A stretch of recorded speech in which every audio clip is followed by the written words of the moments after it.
Now we're going to turn to some other topics in shallow foundations. We've spent the last two on bearing capacity.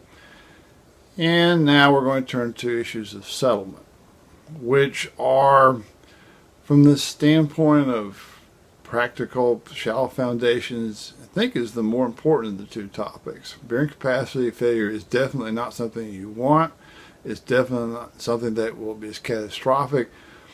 But the majority of foundations we have fail due to settlement.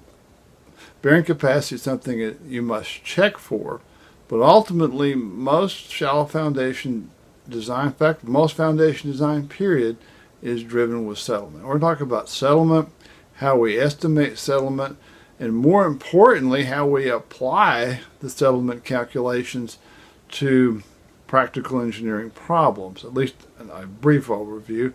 We're also going to look at other types of methods we use with settlement, talk about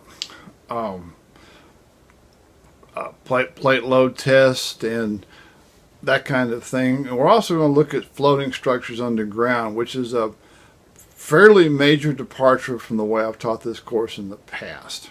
But I think it'll be a little easier, and it's an interesting topic as well. Okay, settlement. How do we estimate settlement and how do we use it? The methods for cohesive soils is something we discussed in 3610.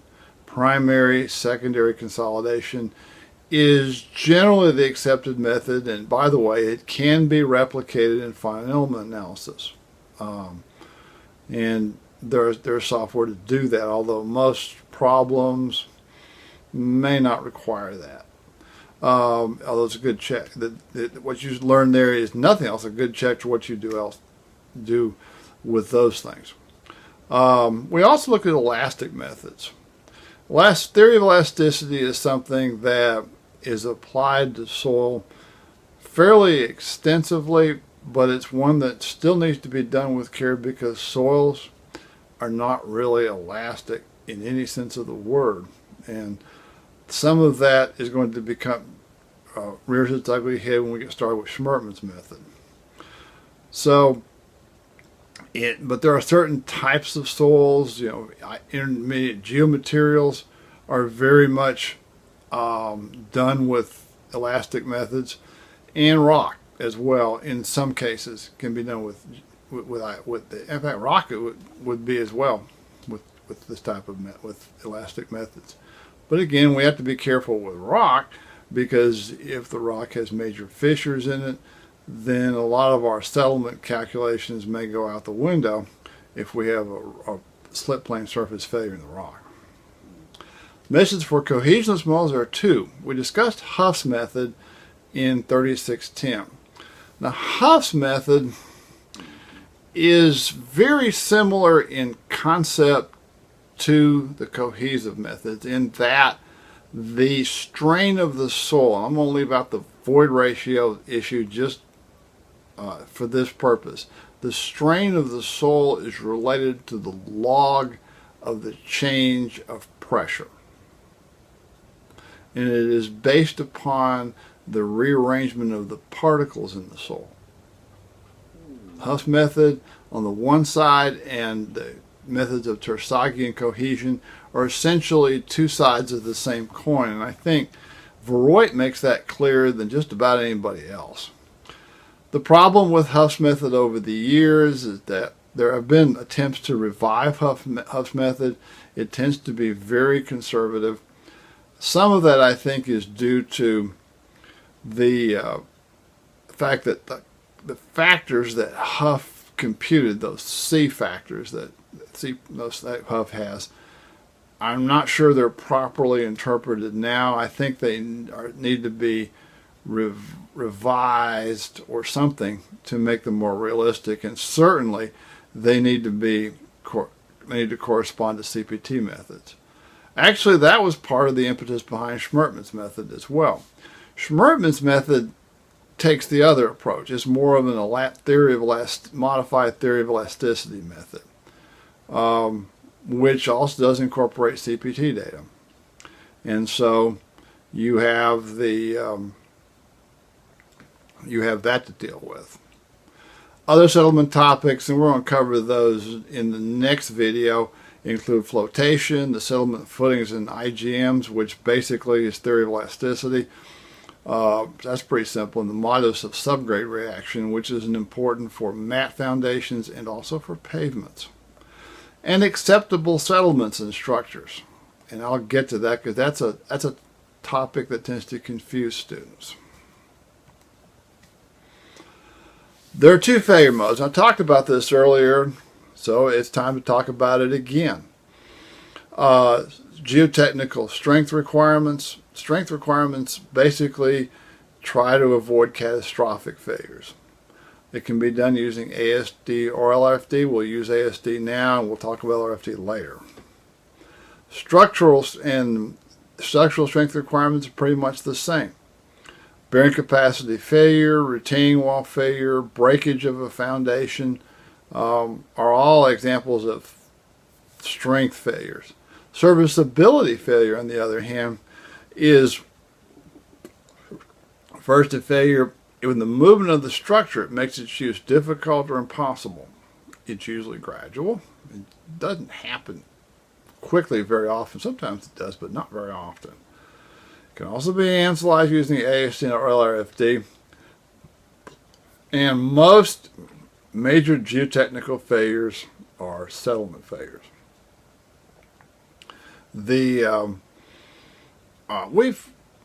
science has advanced, and the engineering has advanced to the point where we've avoided a lot of the major failures, like the grain silo failures and whatnot that we used to see with bearing capacity. But settlement is still something that we need to really pay attention to.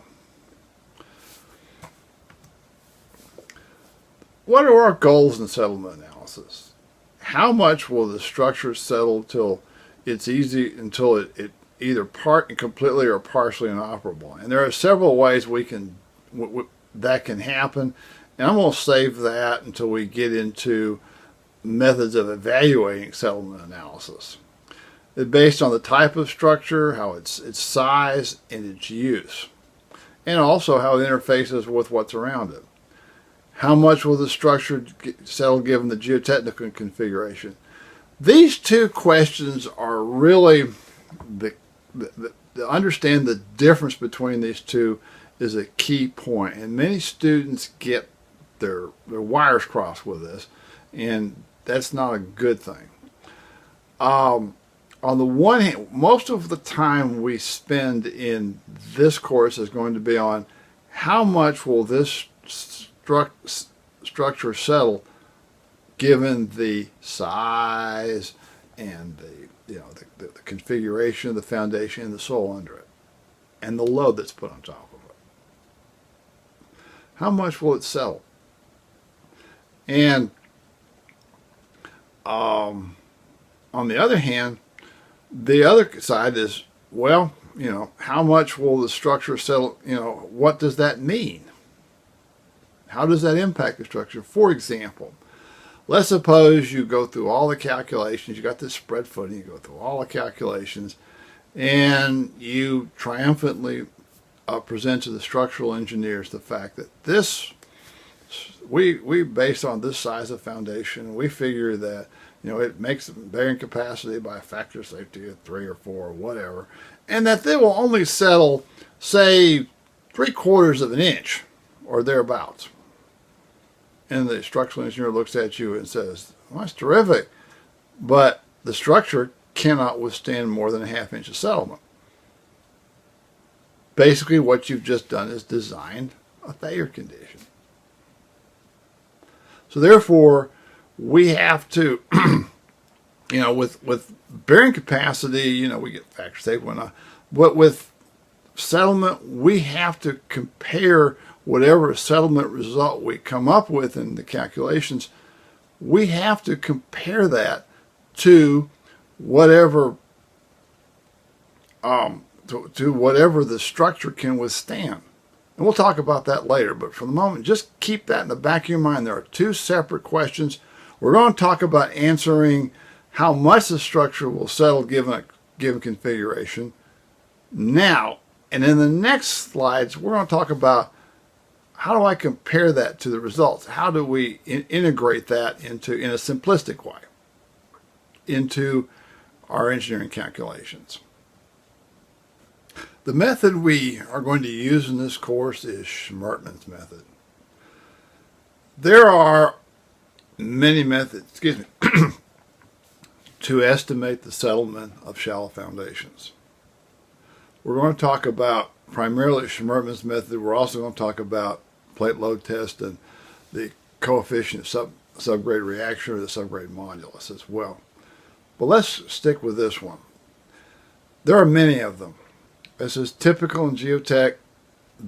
People have done the research and have come up with a wide variety of methods. Some of them are based on different underlying assumptions. Some of them are based upon, well, this method is largely intended for X type of soil or Y type of soil. What all of this tells you is that there's not really a good settled situation as far as what the settlement is. And in fact, there is the Army back in the late 80s, the Army Corps of Engineers put out a program which estimates settlement, and I think they included about a dozen, I don't exactly remember, methods of estimating settlement. And the results therefrom are wildly variable. We're going to do Smartness Method, and a little background on this is in order. John Smartman is one of the greats of geotech engineering. In fact, I think they wrote him up such, and they interviewed him for Geostrata in that regard a year or two ago. His primary claim to fame in this business is this method, and also his work with CPT. In the late 1960s, there were many major technological advances that were coming on. The wave equation in piles was one of them. But another one was the introduction of CPT methods, which were developed first in the Netherlands. And of course, up till then, and still pretty predominantly today, the SPT methods, with all their limitations and all their problems, are used as the predominant method in the United States for analyzing soil stratigraphies. And with CPT, the government, and I mean both the military and the civilian sides of it, were interested in trying to use this technology as part of site analysis. And Smartman came up with many interesting methods. He came up with methods for estimating the axial capacity of piles, and he also came up with methods with this method as well. And this method is tied in with his CPT work. Later on, I think he taught at the University of Florida. Later on, he had a consulting firm with David Krapps called Smartman and Krapps, and his work greatly influenced the Florida DOT, which is one of the leading DOTs in terms of the way that they operate. They have their Soils Foundations manual of their own. They have one of their own. Is an excellent reference, and I highly recommend it. It's available at vulcanhammer.net, and they update it on a fairly regular basis. There are two main versions of Smartman's method. The original one was published in 1970, and it is embodied in the NAFAC DM7 document. It is the easier of the two to use. And I taught it for a long time. The problem with it is not the newest version of the method. That is the modified Smartness method, which he came out with in 1978, and is still the current method for Smartness method. Smartness method, basically, to understand where we're coming from, needs a little background. You may recall from soil mechanics, we talked about elastic methods for estimating settlements.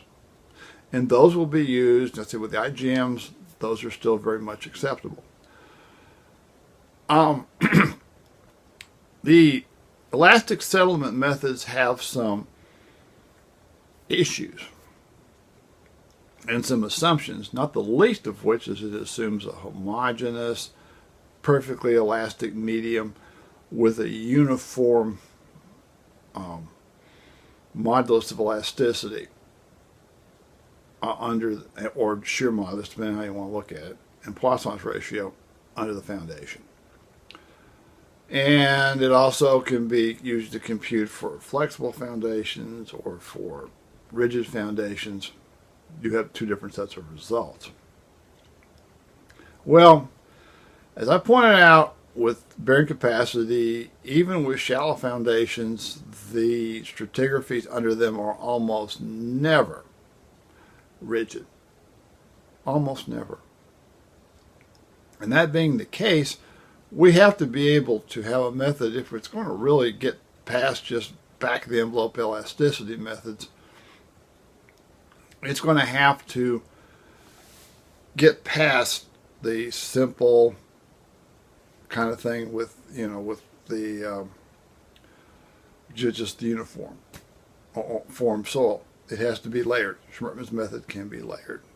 Shermans method can take into account the position of the water table.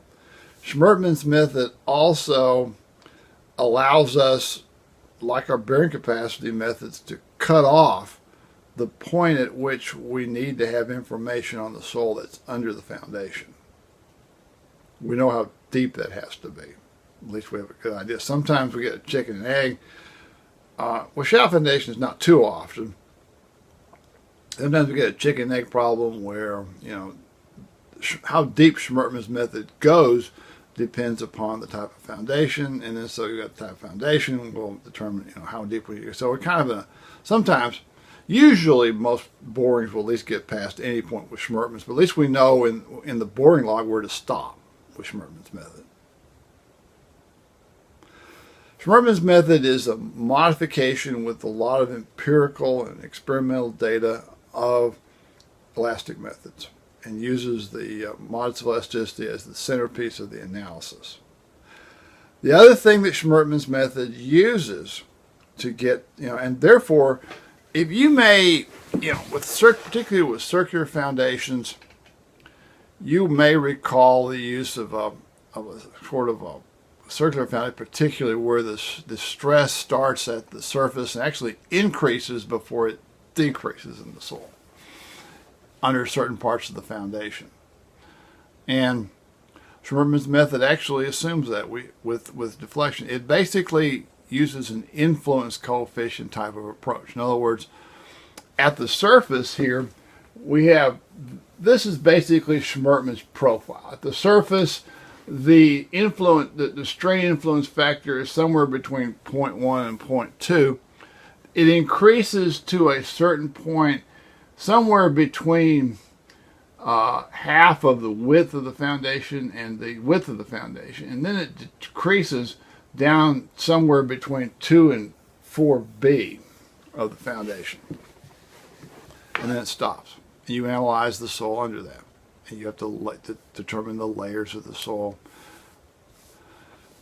That's where things get, that's where I think many students have trouble, is because they do not visualize the layering of the soil, and as a result they mismatch they do a lot of mismatching, and they don't really grasp what's going on. What you're having to do is to just layer the soil however you do it. And one thing about Shermans Method is Shermans Method is surprisingly bulletproof in terms of layering. Some students think, well, I have to have the layering so that the middle passes through this point right here. Not necessarily. You want to avoid too coarse a layering, but on the other hand, you don't want your layering to just completely dominate. And there we give some guidelines on what kind of layering is acceptable. And in some cases, I'll give, particularly on test, I actually give you the layering I want you to use. That's mostly is for my benefit more than it is yours. So, Shermans Method, you need to follow the step-by-step carefully. The other thing you've got to watch for, and for some reason this throws everybody for a loop, is right here. I have to compute, there are 3 pressures that you need to be able to figure out. Number 1, you need to figure out the delta P. The delta P, the P is the pressure on the foundation. In other words, the force on the foundation or the load of the unit. One of the differences between bearing capacity and settlement calculations is that with bearing capacity, we can compute all this and say, well, this is the force that it will take. Settlement, on the other hand, we have to consider the fact that, no, we start with a force and we figure out how much soil will settle under it. So it's kind of the reverse. And you need to take that into consideration. The other thing you have to compute, you've got that pressure here, which is based on the load, weight of the foundation, everything else. And then you've got 2 other pressures. One of them is the effective stress at the base of the foundation. With bearing capacity, you had to compute this anyway. This is not difficult. Sometimes, if the soil above the base of the foundation is uniform and there's no water, it's simply dF times gamma. If, on the other hand, there is water somewhere above there, and it can be anywhere from here to here, it can be anywhere from here down, but if it can somewhere through here, then you've got a 2-layer effective stress. You need to compute that.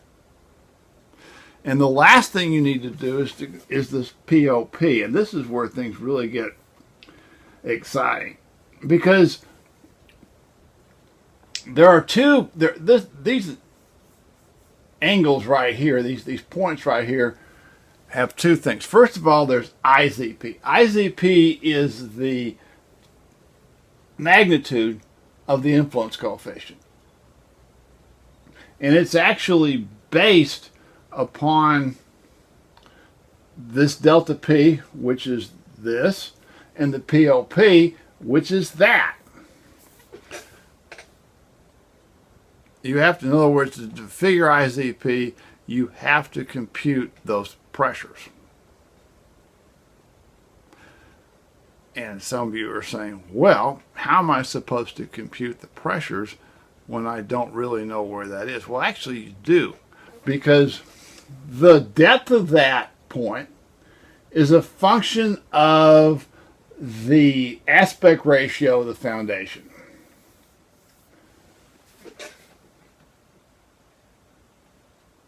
And you say, well, and then, so what's this plane strain axisymmetric business if you happen to be following this with the slides? I know these are hard to read. The only reason why I put these here largely is to make sure you know where I'm at in the slides so you can follow along. Or in the book, because most of this stuff's taken straight out of the book. This is figure 8-21 in the book. It's taken straight out of there. If you're following me in the book or in the slides, you know where I'm at. Axisymmetric versus plane strain. Now, how about that? Well, you will recall, you may recall, Soil Mechanics actually brought this issue up. And I mentioned about plane strain and plane stress and axisymmetric stress analysis and how we use those to convert 3D stress problems. And strictly speaking, all stress problems are 3D. It's just a matter of whether we can kind of cheat a little bit and reduce them to 2D while nobody's looking. And you say, well, that was, and I told you at the time, one of these days, you're going to actually use this knowledge. That day has come. I don't know why they did it this way, especially in a course like Soils and Foundations. It was just aimed at the audience that it was. But let me try to do a translation for you to make it simple.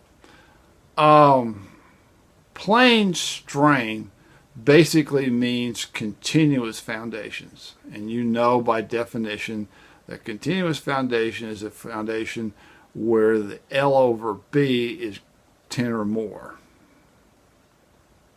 That's plane strain.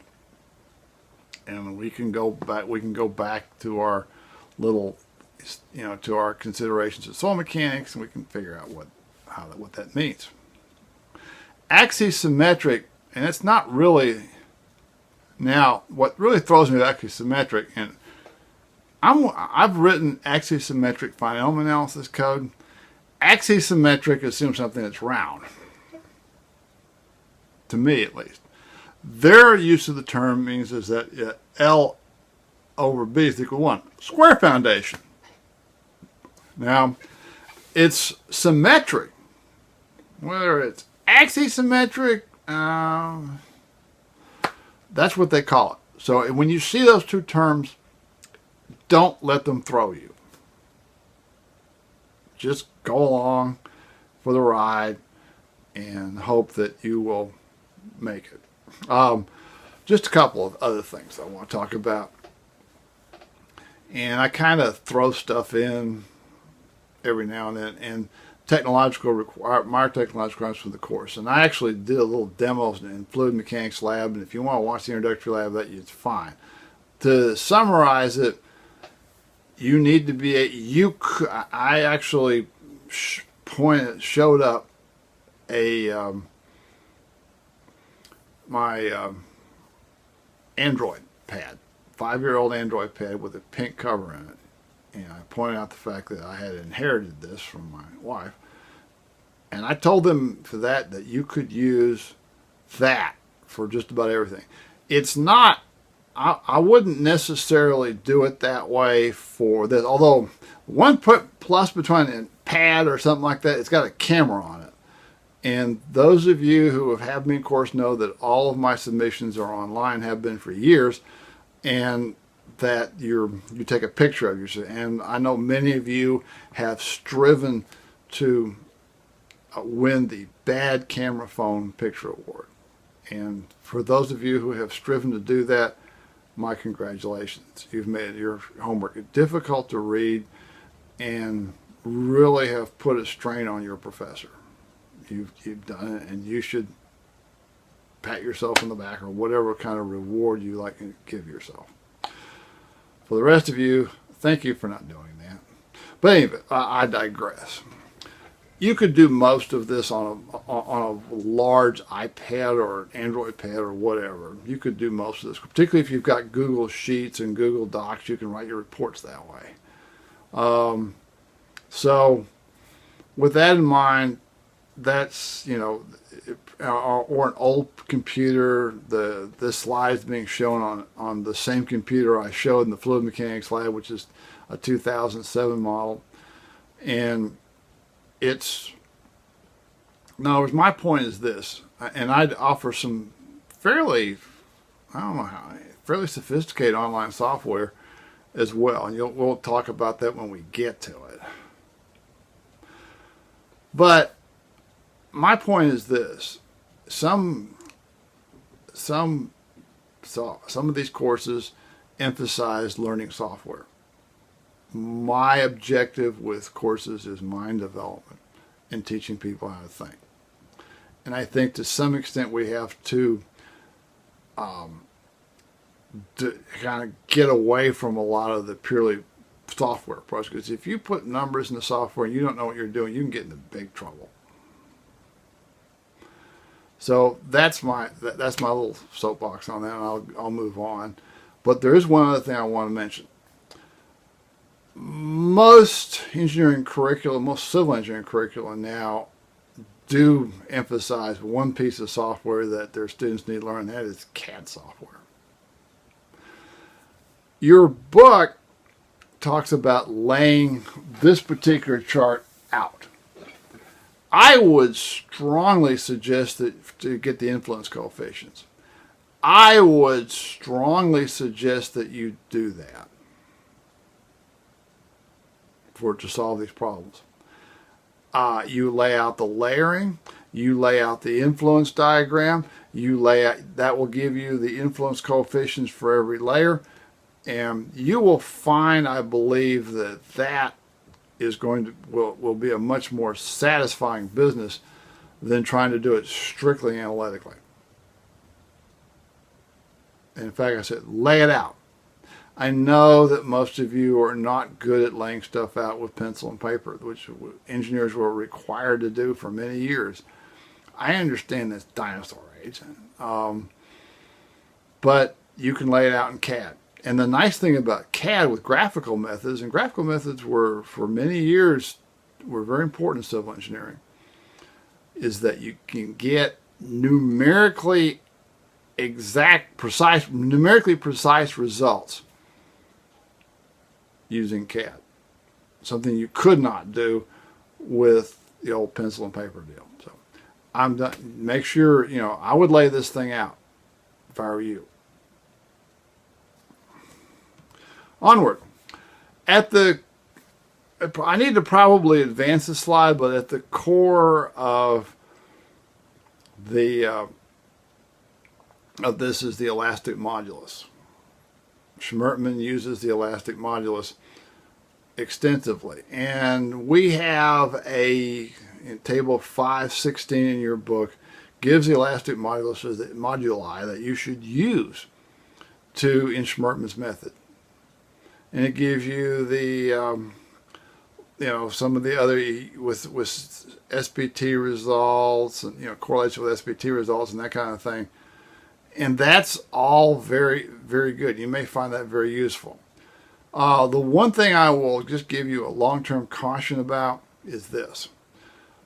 In the last 20 years, there have been a couple of studies about Schmertman's method, and the correlations they've gotten weren't always the greatest. And I think the reason for that is right here.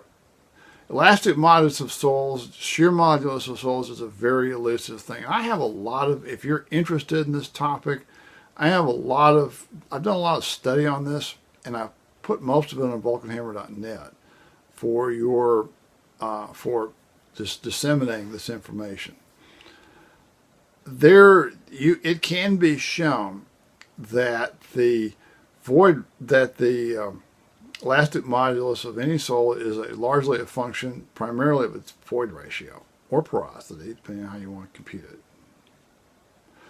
And that's the first thing. The second thing is that void ratio, that elastic shear modulus is actually at very small strains. In other words, the kind we get when we have seismic waves going through sonic waves and the kind of thing you use in geophysical testing, or in some cases earthquake loading. This is a large displacement application. As a result, and generally speaking, with soles, which tend to curve in other words, they start here and then they come up like this, they tend to flatten out, kind of hyperbolically. The effective elastic modulus in large strain applications is lower than that of small strain. I think a lot of what's going on here is the fact that is not really taken into account with typical values of the elastic modulus. In other words, you can't use the same typical values in one application you do to another, and especially, and the other problem is that the further away you get from the foundation, the lower the stresses. If the lower the stresses, the lower the strains. Lower the strains, the higher the elastic modulus. So we're going to use these methods, these values, but just keep that in mind as we move forward. Schmertman's basic equation is this one right here. It's a layered equation. You need to follow this procedure. This is a step-by-step type procedure. You need to follow it to the letter. So we start with this equation. What this means, and all the variables we have here, we have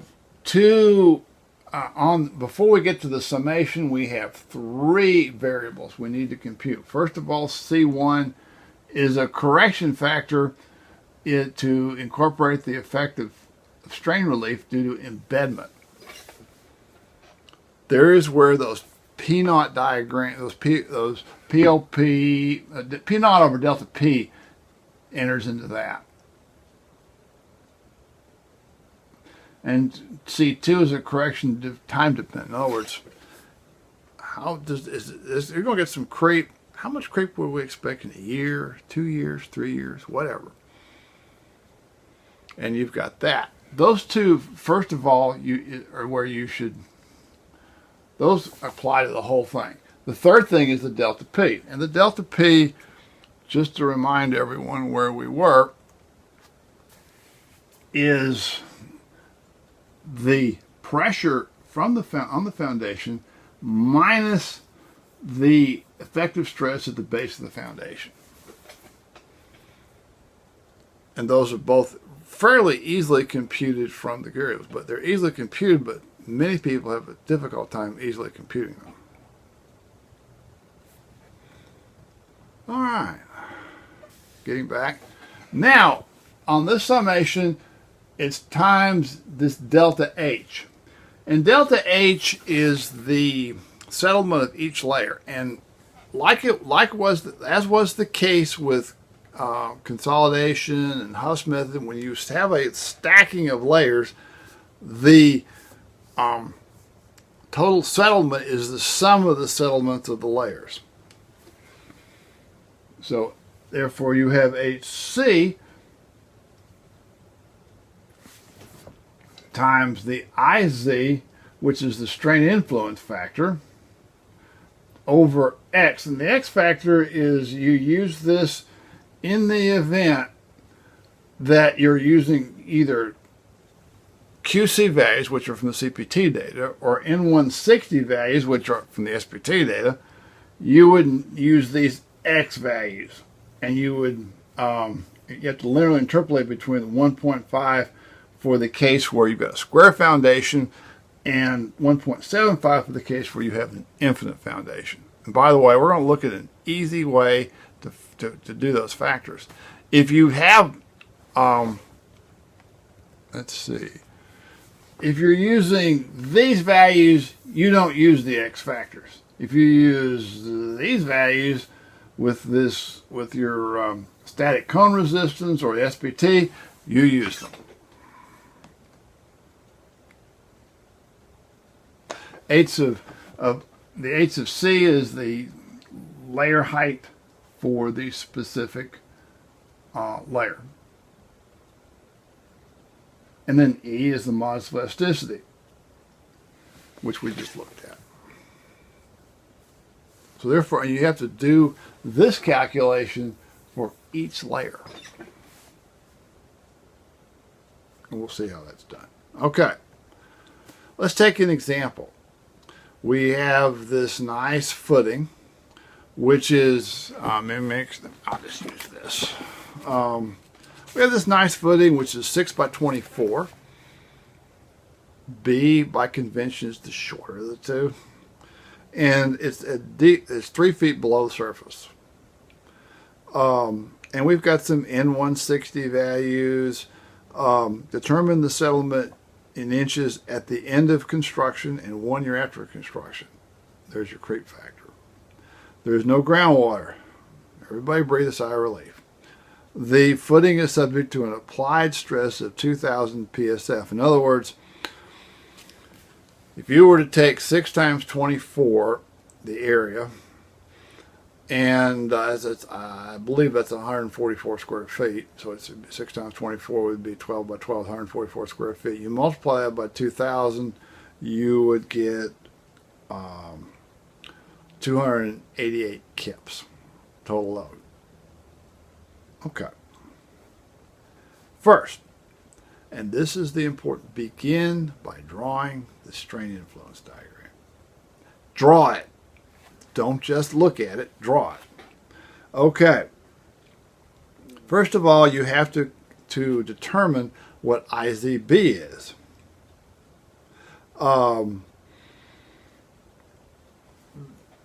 Let me back up for a second. And IZB is the influence value at the base itself. And as you see here, it varies from 0.1 for square foundations to 0.2 for continuous foundations.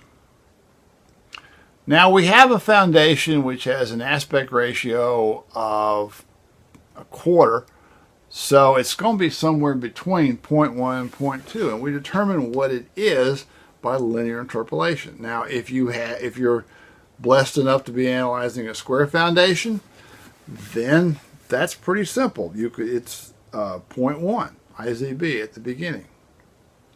IZB is 0.2. Now IZB. For IZB, the depth below the base of the foundation is 0. It's at the 0 point. In other words, it's at the base of the foundation. Therefore, the depth below the base is 0. And in other words, I've got an XY situation where I is anything in this direction, and Z is anything in that direction. Right at the moment, there's no argument over where Z is. Z's 0. What I want to know is where I is. What I is. This axis. So what I do is I take and I do a little interpolation, and they actually do it for you. And it come out with an IZB of 0.133. Now, let me give you a little hint before we get any further with this. Okay, and the little hint is right here at the end. We have a table 811. Will save you a lot of trouble if you learn how to use it. You're sitting there saying, boy, I got a lot of linear interpolation to do, and I'm getting tired of it. And this is only the early part of the semester. Well, you can save yourself a good deal of that if you use this table. And this table, the first L over B. Well, L over B in this case is 4. 24 over 6 is 4. I quoted it 1/4 aspect ratio. Obviously, they want L over B, not B over L. So they want L over B is 4. If L over B is equal to 4, then the IZB is 0.133. You don't even have to, you can just look it up. And you're done. This will save you a lot of work. A lot of work. So we got that out of the way. Okay, now I'll just be fair with you. If you're setting up in a spreadsheet to solve this thing, you probably will want to go through the interpolation. But if you're just solving it by hand, use this. Okay, and we're going to come back to that. Okay, the second thing, step 2, determine the maximum depth of influence, and they call that DI. And DI is this. Let me go back. I know I'm switching back and forth a lot. Those of you who have me in class are looking at you like nothing ever changes. It's just, Anyway, DI is this thing right here. And it varies from 2B for square foundations to 4B for continuous foundations. And so that's the way you do it. 2B. It's somewhere between the two. So your book conveniently linearly interpolates between 2B and 4B, and it comes up with a DI, the total influence depth. In other words, the depth at which you stop looking at your boring logs and start looking at, you stop looking at what your boring logs and start looking at your analysis, is basically 16 feet below the foundation. You can also come up with that using the same method, using this table I told you about. Let's see, this is going a little slow. There we go. All right. it says DI, depth of influence of IZ.DI. It's right over here. It's the fourth column in this table. This table goes here and then comes over. 2.667. If you took that and multiplied it by the 6-foot B, you would get the same result. Now remember, this baseball finish, but I just wanted you to know that you can actually do it either way. A lot simpler to use the table. Okay, 16 feet. And that's important because you will note here that you've got 25 foot of data here at the sandy gravel, the very last layer. Well, if this is 3 feet and this is 5 feet, that's 8 feet. You only need to use 8 more feet of this data and stop. If you had a layer, say, down here somewhere, you could ignore it. And it's not totally past my problem. By the way, for those of you who do not come into, who are coming into this as a course, from other universities, I make up all my own problems or get them from clandestine sources. I'm going to do everything in my power, and with God's help, my students are not going to check me. So, be done with that.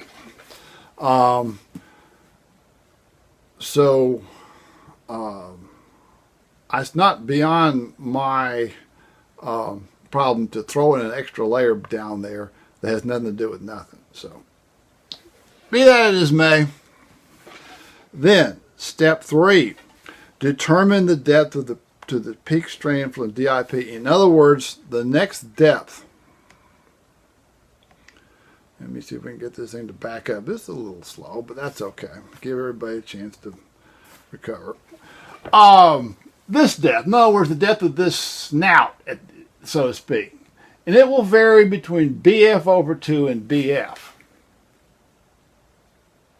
That depth. That depth is strictly a function of the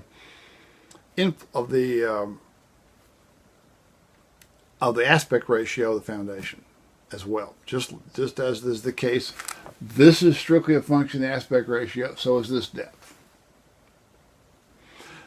Oh, one other thing. At this point, we know that at this depth, the influence I is 0. If I get down here somewhere, to this end, it's 0. That's where it stops. I forgot to mention that. That can also be found on this table. Okay, and it's found right here. Depth to IZP, and this is multiplied by the B. In other words, and therefore for 4 it's 0.667 or 2/3 of B. Well, 2/3 of B is 4 feet. Same again. Use your table, use your linear interpolation, but you're done. These, by the way, these values, and then there's a note to that effect on this one and this one. These values need to be multiplied by B to get real numbers. Get out of the dimensionless.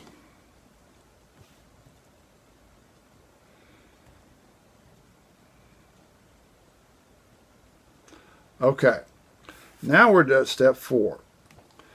Determine the value of the maximum strain influence factor. The maximum strain influence factor is simply computed by 0.5 plus 0.1 times the square root of delta P over PLP. And there's why it's important to accurately compute. Now, PLP can be, now they kind of do it, PLP, delta P is not, at this point, theoretically, until you get past step 3, you can't compute PLP. One thing they probably need to do between this step 3 and this step 4 is to stop everything and compute PLP. You can compute, obviously P is given to you. you can compute back up. Let me just show you. Let me go back to the. You can compute this P here, and you can compute this P not the base of the foundation. That's all given to you. This is the one you can't compute until you get at least past the third step. You can't do it before then. Once you get there, and they actually show you kind of how to do that. They actually show you this in this problem how to do that. And PLP is a little tricky in this case. Why is it tricky? Because, well, P naught's pretty easy. It's 3 feet times 115. That's pretty simple. And then delta P is the 2,000 minus that. That's pretty simple. The problem with PLP in this particular problem is that I said it was that depth is 4 feet below this. Well, unfortunately, you've got 3 feet here in this layer, and then you've got another foot of a different layer. So you have to go from here to here, and then here down another foot, and then you compute PLP. You will recall that I told you with effective stress that effective stress within a layer varies linearly. If it doesn't, it's not a layer. So keep that in mind. And once we're fixated on computing effective stresses at the top of the layer, we're on the bottom of the layer, and then once everybody got settled down with that, then I had the bad taste to tell everybody, well, now you got to compute the middle layer for your consolidation problems. Well, we've all recovered from that, I hope. And then you've got, now I say, well, you can compute at any point in the layer. And you can compute that effective stress at any point. So that's what you're having to do here. Now, that doesn't mean that always takes place. If you've got a fairly homogeneous, say, for example, this was 6 feet right here. Say this was 6 feet deep, and this is 2 feet deep. Well, if that were the case, then it would be simple. You would just go 4 feet. You would just go 4 feet down from the base, and that would be the end of it. You wouldn't have the intermediate layer issue. But that's the way it is. And you end up with, you compute PLP, and then from there, you compute the IZP is 0.64. Now, at this point, this is what we've accomplished. This is where we're at. Make sure I'm in the book. We've computed this point. This point has 0 and 0.133. Or 0.133 x and y is 0. We've computed this point. This point below the base is 16 feet. X is 0. This is 0, and y is 16. And we've computed this one. This one is 4 feet below the surface, and that value there is 0.64. You should go ahead and this is a good example, lay that out. Once you lay it out, then things get simple. Now, in the absence of there's a few things using the following guidelines. Okay, the first one is that the depth of the peak value of the shrink is fixed. You should, to aid in the computation, develop the layering such that one of the layer boundaries occurs at this depth. In other words, some people will, and actually, this thing is very bulletproof, but it's probably a good idea just to put one of the layers for Smartness Method at that. If you ignore that, then you'll get a little bit different results. Well, just for the guidelines, just do it that way. You don't have to, just because your layering system says that we have 3 foot layer and then we have another 3 foot layer and whatnot, and that's all but that's not all you can do. You've got other options. Okay. Second, limit the top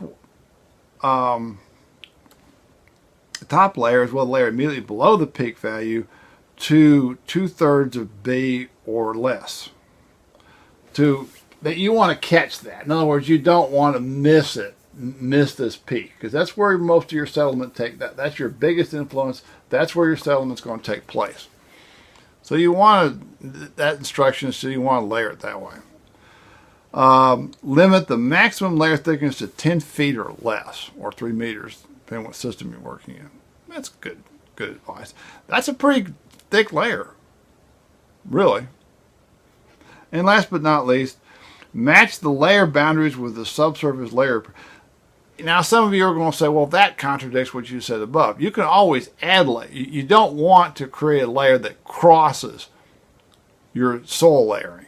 In other words, you don't want to create a Smurflings layer that crosses that. You don't want to do that. What you do want to do is to have a Smurflings layer that you can have more layers. You can add to them. You just don't want to take away.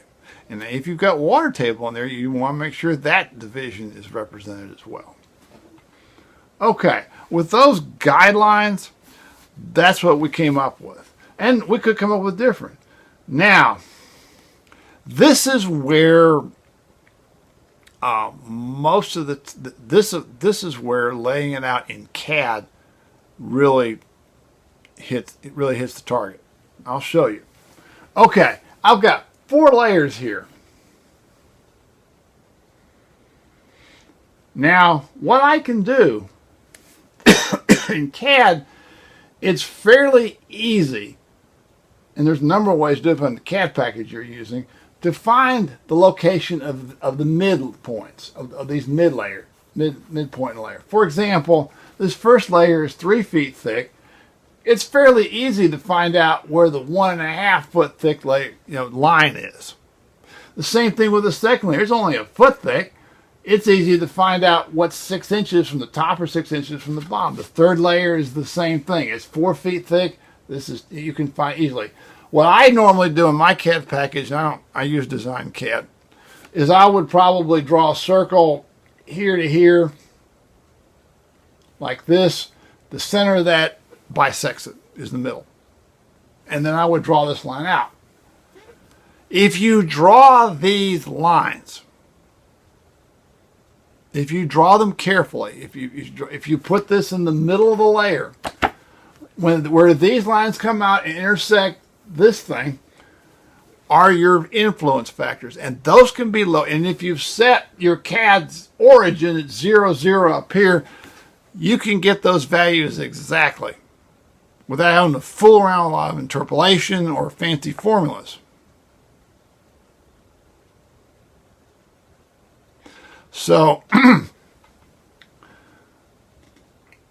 I would strongly suggest that you learn to draw it out in CAD. It will make your life a lot simpler. Now that we have determined the layering, we have to determine the layer properties from the soil standpoint. What we're given are a series of INS values, and we are given the INS. We're going to get more into this issue when we get to soil borings, but sometimes soil borings do. There's 2 corrections for your N values, and one of them is your mechanical corrections for borehole size, and most importantly for efficiency, and the other one is for overburden. In this particular case, you've been given N160 values, and that's pretty typical. That's, as I mentioned earlier, just to get a bunch of N values is a pretty typical thing you run into with soil borings, or Q value, or if you have cone values. Note careful, if you remember, I'll go back to it. Okay. If you go back to this, you will note the way they've got this figured out, that the modulus of elasticity in tons per square foot.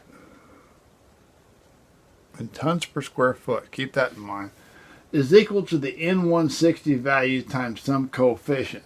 And the some coefficient depends upon the nature of the soil, whether it's silts and sandy silts, clean, fine sands, coarse sands, or sandy gravel. Really, kind of the coarser the soil, the higher the coefficient, in broad terms. You need to take and read.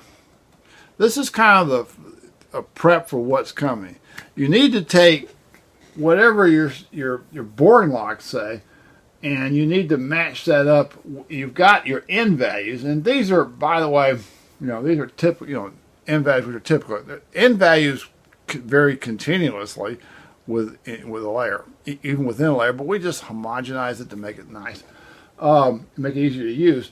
You've got silty. You've got sandy silt for this 3-foot layer, and then coarse sand for this 5-foot layer, and sandy gravel for this last layer. And you need to match those up with those descriptions. Now, in this case, it's fairly straightforward. With many boring logs, it is not as straightforward. But anyway, we've got those. So therefore, the first layer 1 is 4 times the N value. The second one is 10 times the N value. And the third layer is 10 times the N value. And the last one is 12 times the N value. And therefore, you can take that and that. But with N values, however, remember one thing. You have to multiply it by the X factor. If I just gave you E, I can give you a possibility that E is equal to such and such in this layer, or E is such and such in this layer, and then there's no X factors. If I give you N values or QC values, you've got to use the X factor. Fortunately, and it's interpolation, and those of you who are tired of interpolation, your ship just came in again. Because the X factor for an aspect ratio of 4 is 1.417. You multiply it by that.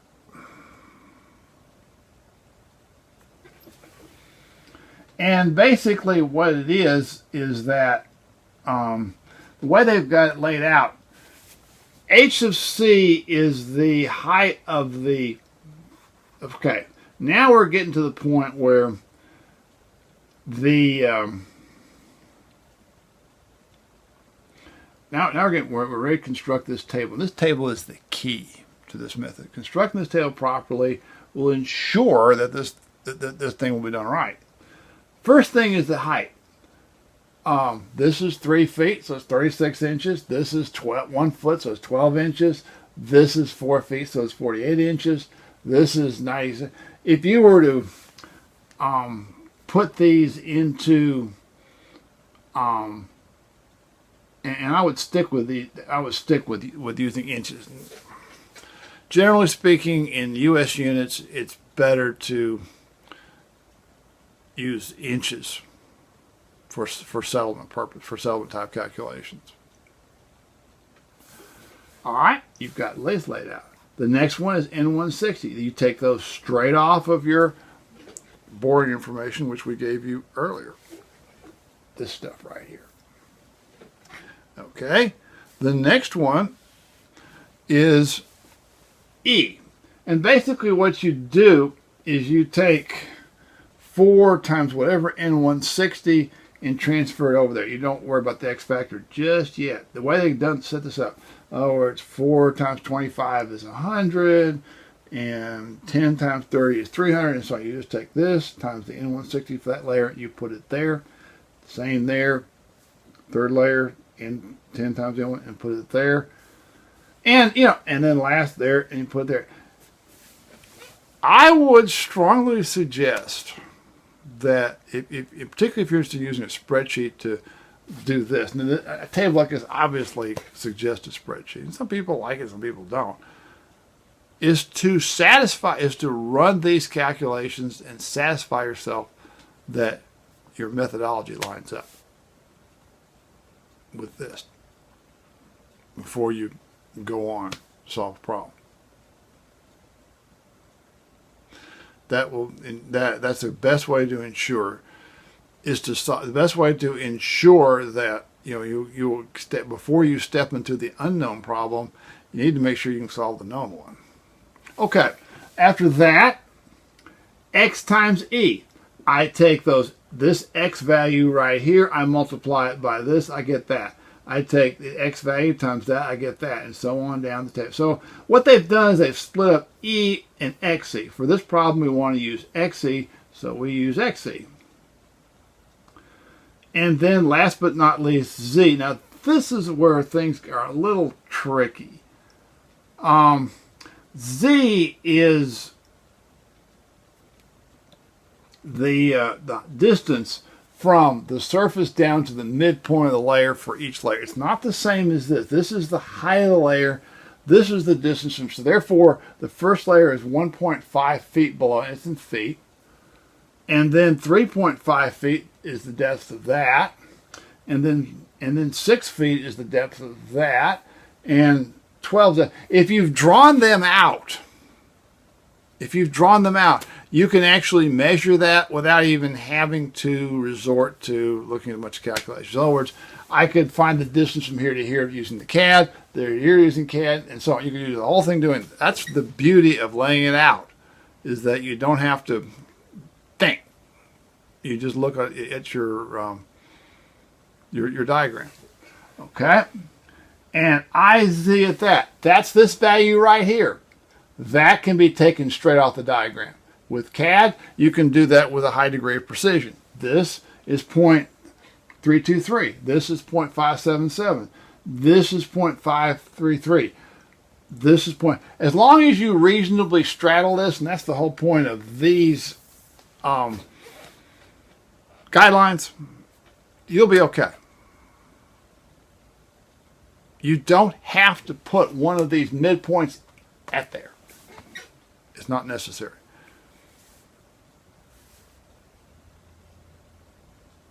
So therefore what I do is I take this delta H is equal to IZ, which is right here, times HC, which is right here, divided by XC, which is right here. In other words, this times this divided by the XC, and I get inches per TSF.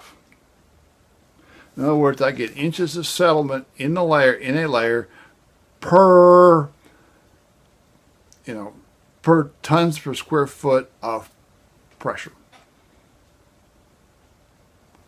And I simply compute that, add them up, and I get an inches per TSF, a summation of 0.176. Now what do I do? Okay. I lay that aside just for a second because I want to go ahead and compute my C. Now I've computed everything in the formula from the summation to the right. You remember I talked about in the beginning, from the summation to the right, and then left of the summation are applied to everything. All right, let's look at the everything. Let's see if we can pull this thing together. Okay. The embedment factor, I know delta P naught and delta P. All I do is plug and chug. 1 minus 0.5 times P naught over delta P. Boom, 0.896. Usually that'll be at or, in 0.9 to 1 up in that range. Usually that's pretty high. For the rare foundation at the surface, and I do mean rare, that's usually zero, that would be unity. The deeper foundation goes, generally the lower that factor becomes. Second, creep factor. 1 plus 0.21 times the log 10 of the time in years from construction, and we assume end of construction is 1.2 months or 0.1 year. which is why we have 0.1 over the years. So at the end of construction, I make 0.1 over 0.1. The log of unity is 0. Therefore, at the end of construction, that factor is unity. And then after that, at the end of 1 year, I put 1 over 0.1, and then I plug and chug, and I get 1.2. That factor, that will rise over time. That will rise over time.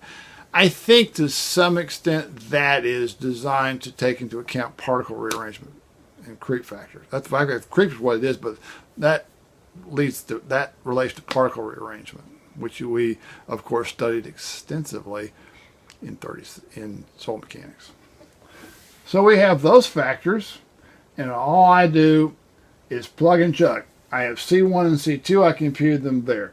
I have the summation of HI, I just computed that. And the delta P is 1,655 P. Now don't forget, that delta P is equal to the original pressure, which was 2,000, minus the effective stress at the base of the layer. It's a net pressure. I talked about the net versus gross pressures for bearing capacity. So I do that. Then I decide, and then I did all that. And actually I'm converting from PSF to TSF so I can line it up with this. In other words, this is in PSF, you need to convert to TSF. I plug that in. That's a conversion factor. Plug that in. These two, and voila, I get 0.13 inches at the end of construction when the C2 factor is unity. When the C2 factor is not unity, when actually it goes up to 1.2, then I get a little more settlement. I simply plug that in. They kind of cheat. They say, well, we'll take at the end of construction, we'll up it with the difference between 1.2 and 1. But really what you should do formally to get to this result is to take this equation and simply, instead of having 1.0, put 1.2 for C2. You'll get the same result of 0.156 inches. And that, in a nutshell, is Smartness Method. It's a little involved. It's best done with graphics,